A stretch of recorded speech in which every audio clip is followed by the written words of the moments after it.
प्रवाहपावितस्थले कलेवलम्ब्यलम्बिताम्बुजङ्गतुङ्गमालिकां डमड्डमड्डमड्डमन्निनादवर्धमर्वयं चकार चण्डताण्डवं तनोतु नः शिवः शिवम्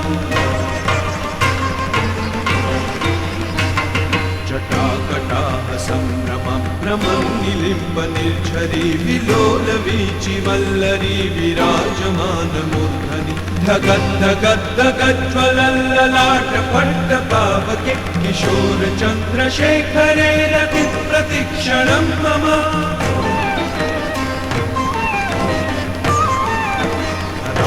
नरेन्द्रनन्दिनी विलासबन्धुबन्धुरस्फुरद्दिगन्तसन्तति प्रमोदमानमानसे कृपाकटाक्षधोरणी निरुद्धदुर्धरापदि क्वचित् दिगम्बरे मनोविनोदमेतु वस्तुनि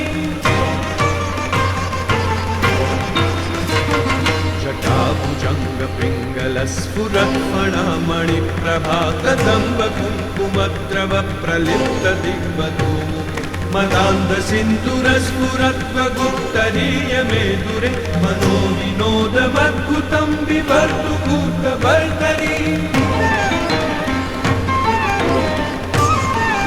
सहस्रलोचन प्रभृत्य शेषलेखशेखर प्रसूनधूलिधोरणी विदूसरान्ध्रिपीठभु भुजङ्गराजमालया निबद्धजाटजूटक श्रियै चिराय जायतां चकोरबन्धुशेखर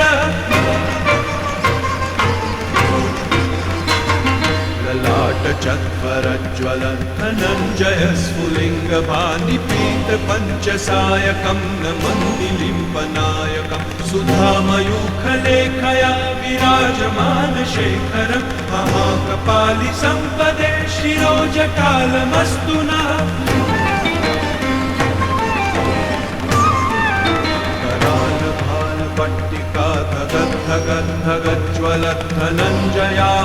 धगद्धगद्धगज्ज्वलद्धनञ्जयामुखीकृतप्रचण्ड पञ्चसायके धराधरेन्द्रनन्दिनी कुचाग्रचित्रपत्रक प्रकल्पनैकशिल्पिनी त्रिलोचने रतिर्मम सर्वमङ्गला कला कदम्बमञ्जरी रसप्रवाहमाधुरी विजृम्भणामधुव्रतं स्मरान्तकं पुरान्तकं भवान्तकं मखान्तकं गजान्तकान्तकान्तकं तमन्तकान्तकं भजे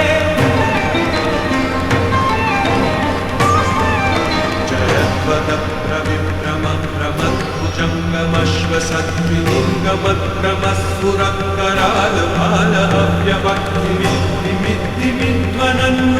भ्रमद्भुजङ्गमश्वसद्विलिङ्गमद्रमस्फुरत्करालभालहव्यवक्तिमिद्धिमिध्वनन्नुतङ्गतुङ्गमङ्गल मनुक्रमप्रवर्तितप्रचण्डताण्डव शिव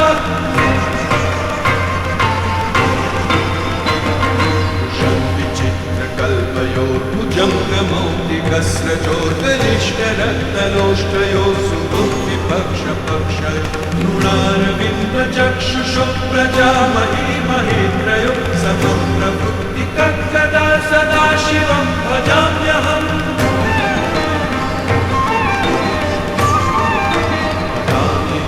निर्झरी निकुञ्जकोटरे वसन्विमुक्तदुर्मतिः सदा शिरस्तमञ्जलिं वहन् विलोललोललोचनो ललामहाललत्रक शिवेति मन्त्रमुच्चरन् कदा सुखी भवाम्यहम्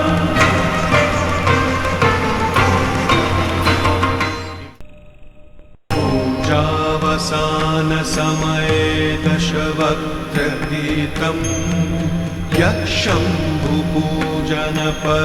पठति प्रदोषे तस्य स्थिरां रथगजेन्द्रतुरङ्गयुक्तां लक्ष्मीं सदैव सुमुखीं प्रददाति शम्भुः